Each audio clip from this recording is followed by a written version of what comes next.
देखिए, बिहार में कहीं कोई समस्या नहीं है और बिहार में जो कुछ तत्व हैं, उप मुख्यमंत्री जी जो कह रहे हैं वो सही कह रहे हैं। कुछ लोग सुनियोजित तरीके से बिहार में जो सांप्रदायिक सद्भाव है, सांप्रदायिक एकता है, उस माहौल को बिगाड़ने का प्रयास करते हैं और सुनियोजित ढंग से करते हैं। लेकिन राज्य की जो सरकार है वो उस पर कड़ी नजर रखती है। अभी हाल के दिनों में सासाराम में और बिहार शरीफ में जो माहौल बिगाड़ने का प्रयास किया गया, राज्य सरकार ने पूरी मुस्तैदी के साथ उसको 8 घंटे के अंदर नियंत्रित कर ली। और हम लोग बार बार ये कहते हैं कि भारतीय जनता पार्टी के जो लोग हैं और उनके जो सहयोगी संगठन हैं वो सांप्रदायिक माहौल खराब करने का प्रयास करते हैं। कुछ दिन पहले आपको स्मरण होगा कि जब नीतीश कुमार जी बिहार में एनडीए की सरकार चला रहे थे, उस समय भी केंद्र सरकार के एक मंत्री के पुत्र ने भागलपुर में सांप्रदायिक माहौल खराब करने का प्रयास किया था और उनको नीतीश कुमार जी के शासनकाल में एनडीए में रहते हुए उनको जेल की हवा खानी पड़ी थी। तो इसलिए ये करते हैं, वो लोग प्रयास करते हैं, लेकिन राज्य सरकार उससे और नीतीश कुमार जी उससे कोई समझौता नहीं करते, इसलिए कि उनका मानना है कि प्रदेश में शांति का माहौल रहे, सांप्रदायिक सद्भाव रहे, सामाजिक सद्भाव रहे, आपसी एकता रहे, तभी विकास का काम आगे बढ़ता है। और यही काम वो 2005 से कर रहे हैं। न्याय के साथ विकास का मतलब ही यही है कि सबों के प्रति न्याय और सबका विकास। इन कहाँ चूक हो गई जो अभी हाल ही में हिंसा हुआ 3 जिले में होता है? ये रामनवमी सीधे मॉल को लूट लिया गया, जो वीडियो वायरल। रामनवमी का समय है, रामनवमी का समय था और रामनवमी के समय में, रामनवमी में जुलूस लोग निकालते हैं और उसी जुलूस में ऐसे तत्व कुछ घुस जाते हैं और वैसे तत्व घुस के उस माहौल को खराब करने का प्रयास करते हैं, लेकिन पकड़े भी जाते हैं, तुरंत गिरफ्तारी भी हो रही है, सख्ती के साथ कार्रवाई भी हो रही है और उससे कोई समझौता नहीं होगा, चाहे कोई भी रहे। लेकिन लगातार बीजेपी आरोप लगा रही है कि देखिए किस तरह से सरकार काम कर रही है कि गृह मंत्री तक की सभा को रद्द करना पड़ा। इससे ज्यादा हालात क्या? गृह मंत्री जी की सभा, यह भी कह रहे हैं कि कानून व्यवस्था चौपट है बिहार में। गृह मंत्री जी की सभा तो अपने रद्द किए, वो वहां कोई धारा 144 नहीं लागू था। जिला प्रशासन ने कह दिया कि हमारे यहाँ सासाराम में कोई 144 लागू नहीं है, तो गृह मंत्री जी का अब भीड़ नहीं जुटा होगा तो नहीं गए, तो अब उसका आरोप दूसरे पर लगा रहे हैं। भाई, आपकी विश्वसनीयता घट रही है, लोग अब आपको सुनने के लिए नहीं आ रहे हैं। पूर्णिया में कुछ दिन पहले रैली किया था ना उन्होंने, एक स्टेडियम में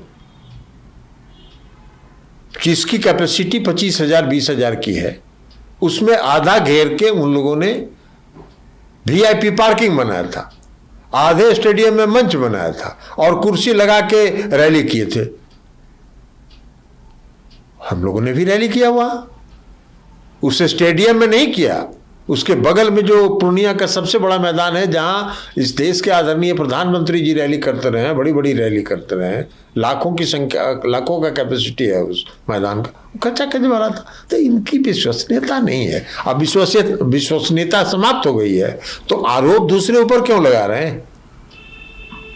फिर लगातार लोग कह रहे हैं कि कानून व्यवस्था चौपट है, विकास के रास्ते पे बिहार नहीं, बर्बादी के रास्ते पे जा रहा है। बिहार तो ऐसा विकास के रास्ते पर है कि हम 4 योजना बता देंगे।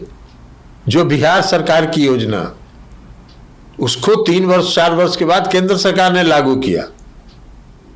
वही हर घर बिजली की योजना किसकी योजना थी? 2015 में नीतीश कुमार जी ने इस योजना को शुरू किया था और केंद्र सरकार ने उसी योजना को 2017 में पूरे देश में लागू किया। हर घर नल का जल नीतीश कुमार जी ने 2015 में लागू किया और केंद्र सरकार ने उसी योजना को 2019 में लागू किया। और मुख्यमंत्री नीतीश कुमार जी को केंद्र की सरकार उस योजना में जब 2019 में लागू किया तो कुछ योगदान देना चाहते थे।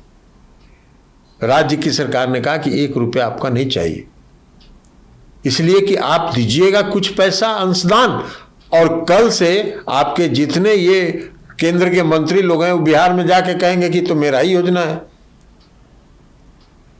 तो इसलिए बिहार विकास के रास्ते पर अग्रसर है। बिहार का विकास दर आज की तारीख में भी कितना है, जो इस देश के विकसित प्रदेश हैं उनसे कुछ दशमलव कम ही है।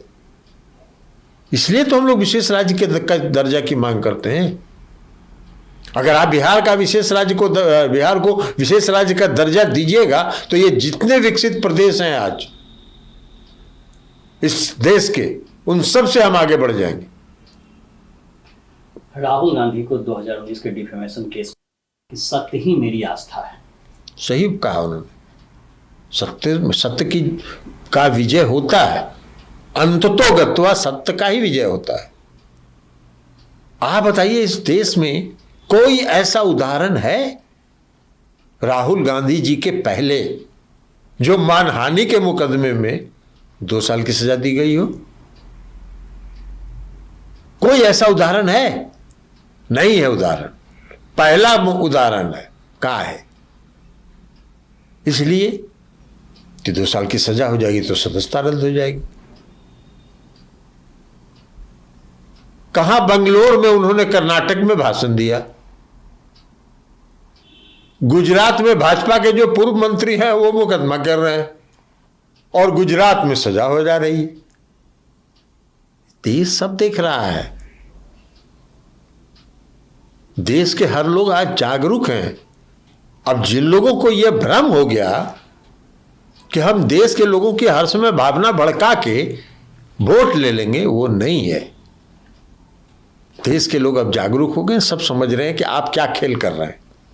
और आखिरी सवाल, बिहार गृह मंत्री जब बिहार आए इस बार तो उन्होंने पब्लिक मीटिंग में ऐलान किया कि हम नीतीश कुमार जी को, ललन जी को ये बता देना चाहते हैं कि 2024 में एनडीए के आपके दरवाजे बंद हो गए हैं। अब आप आना भी चाहेंगे तो आपको एंट्री नहीं होगी, नो एंट्री। ये तो अपने मुंह में मिट्ठू बनना। कौन जा रहा है डूबते हुए नाव पर? बड़का झूठा पार्टी नामक जो नाव है ना, वो 2024 में डूबने वाला है। तो अपना लोकप्रियता बनाने के लिए वो बोल रहे हैं कि बड़ा कौन दरखास्त लेके जा रहा है आपके यहां? कोई दरखास्त दिया क्या? कोई आपके यहां जाने वाला क्या? बिहार में महागठबंधन मजबूत है और महागठबंधन मजबूती के साथ चल रही है और 2024 के लोकसभा के चुनाव में आप शून्य पर आउट होंगे।